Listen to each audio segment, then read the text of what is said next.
Hello friends, welcome to sports allrounder YouTube channel. Cinema விமர்சனம் பார்க்கலாமா? நிறைய பேர் கேட்டிருந்தீங்க, என்ன சார் ஆச்சு ரெட்ரோ ரிவ்யூ போடவே மாட்டேங்கிறீங்க, அதை பற்றி கொஞ்சம் பேசுங்கன்னு. சரி, கேட்டால் அந்த சில பேருக்காக பேசுவோம்.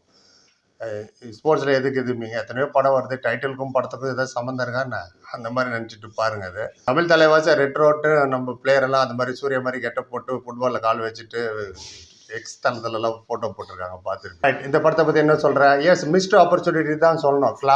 கல்ட்டு, கிளாசிக்கு, லாஃப்டர் அப்படி இப்படின்லாம் வேறு ப்ரொமோஷனில் சொன்னாங்க. 2.25 மணி நேரம் படம், வேறு too long.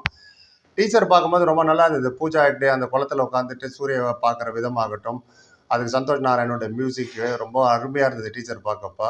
Karthik சுப்புராஜனோட extra wait ஏறிச்சு படத்துக்கு. ஏன்னா அவர் பிஸா காலத்துலேருந்து ஜிகர் தண்டா XXX வரைக்கும் நான் பார்த்துருக்கேன் அவர் படம்.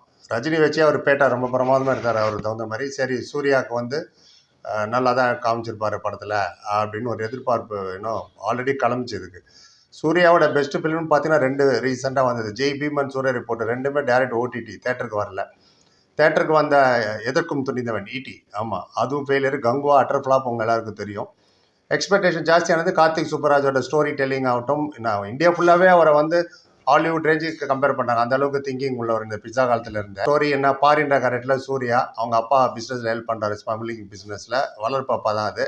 டே சின்ன வயசுலேருந்தே பார்த்துட்டு இருக்காரு. லவ் ஆகுது. அவங்க சொல்கிறாங்க இதெல்லாம் விட்டுரு, நீ வெட்டுறது போகிறதெல்லான்னு. தளபதி ரஜினிகிட்ட ஷோப்னா சொல்கிற மாதிரி, சரி நம்ம விட்டுறேன் அப்படின்னாரு. அது அப்பா ஜோஜு ஜார்ஜுக்கு பிடிக்கல. இது நல்ல ஒரு கண்டெய்னர் வருது, கோல்டு ஃபிஷ்ஷு, அது அப்படியே ஒரு அமுகி எடுத்துன்னு வந்துடுறாரு வெளிநாட்டிலேருந்து. அது எங்கன்னு தெரிறாரு. ஜோஜு ஜார்ஜ் அந்த மலையாள ஆக்டர், அவர் தான் அப்பா நினச்சி. அவர் ரோல் சின்ன ரோல் தான், ரோல் ரொம்ப நல்லா பண்ணியிருக்காரு. எங்கே சொல்லு கோல்டு ஃபிஷ்ஷுன்னு சொல்ல கேட்டுகிட்டே இப்போ சொல்ல மாட்டார், நீ விட்டுருந்த தொழிலான்னு. கல்யாணம் நடக்க போது அந்த இடத்துல தான் அந்த பாட்டு வருது, கனிமா சாங். சூப்பர் சிங்கிள் ஷாட்டில் எடுத்ததுங்க. உழைப்பு நல்லா தெரியுது. 15 நிமிஷம் ஃபுல்லாக. அது வேற சோஷியல் மீடியாவில் பட்டையை கலப்பிச்சா எதிர்பார்ப்பு இன்னும். தேட்டர்லாம் விசில் பறகுது அந்த பாட்டுக்கு. பிரமாதமாக இருந்தார் சூர்யா. வாரணம் ஆயிரத்தில் ஒரு வேலை அடியே கொள்ளுது அந்த லுக்கில். ரொம்ப அழகாக நிறைய கெட்டப்லாம் போட்டிருக்காரு படத்தில். எனிவே, அந்த கல்யாணத்தில் வந்து கலாட்டா பண்ணார் வளர்ப்பு அப்பாவை. திருப்பி கத்தி எடுக்க வேண்டிய சூழ்நிலை, அவர் கைவெட்டிடுறாரு. அங்கே கல்யாணம் நின்று போயிடுது. அவங்க கோச்சிக்கிறாங்க. பூஜா அங்கேருந்து கிளம்பி அந்தமான் போயிடுறாங்க. இவரை ஜெயிலுக்கு கொண்டு போயிடுறாங்க. ஜெயிலேருந்து தப்பிக்கிறதுக்கு ஒரு வழி செட் பண்ணுறாரு ஒருத்தர். இன்னொரு கேங்கு இவரோட மார்ஷல் ஆர்ட்டை நம்ம யூஸ் பண்ணலான்னு வெளில வராரு. அவங்களே அடிச்சு போட்டு இவர் அந்தமான் போகிறாரு பூஜா தேடிக்கிட்டு. அங்கே போனால் என்னாச்சு?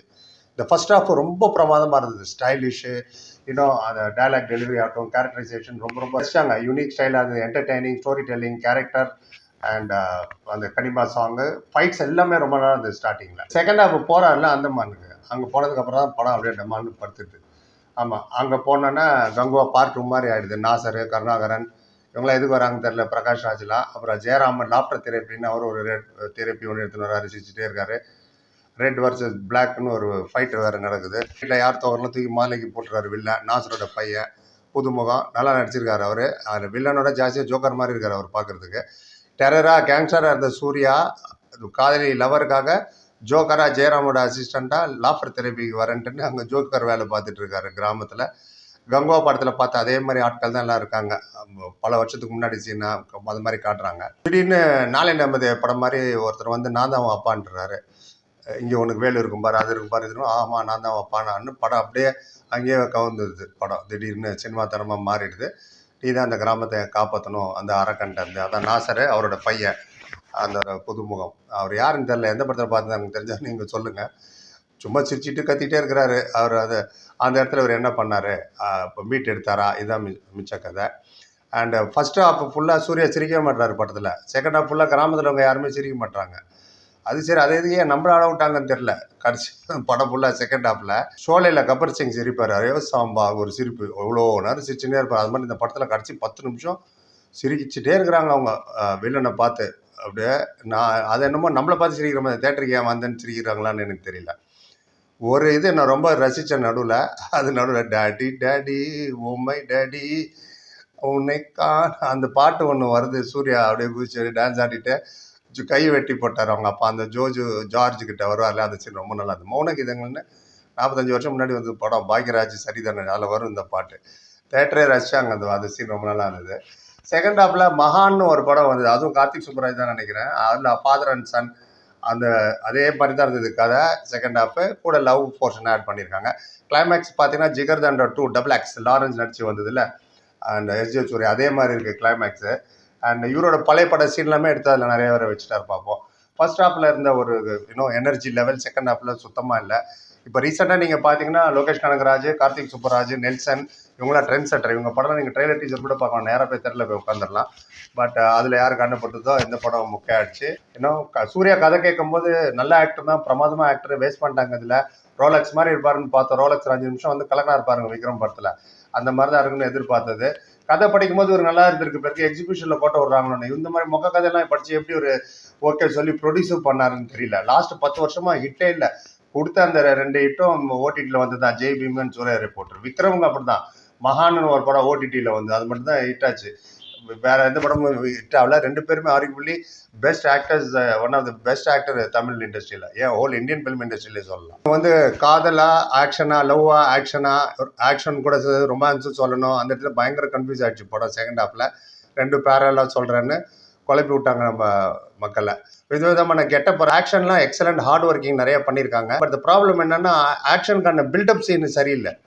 இப்போ நீங்கள் பாஷா இன்டர்வல் சீன் பாருங்களேன், அந்த ஆக்ஷன் அதோட பில்டப் சீன் அவ்வளோ இருக்கும். அதே மாதிரி அசுரனில் தனுஷ் இன்டர்வல் ஃபைட் அப்போ அந்த மாதிரி அந்த ஃபைட் அப்போ டுவர்ட்ஸ் த ஃபைட் அதை எங்கே கொண்டு வந்து கனெக்ட் பண்ணுறாங்க, அது சுத்தமாக ஒட்டவே இல்லையா, ரசிக்க முடியல அந்த ஆக்ஷன் சீன் எல்லாம்.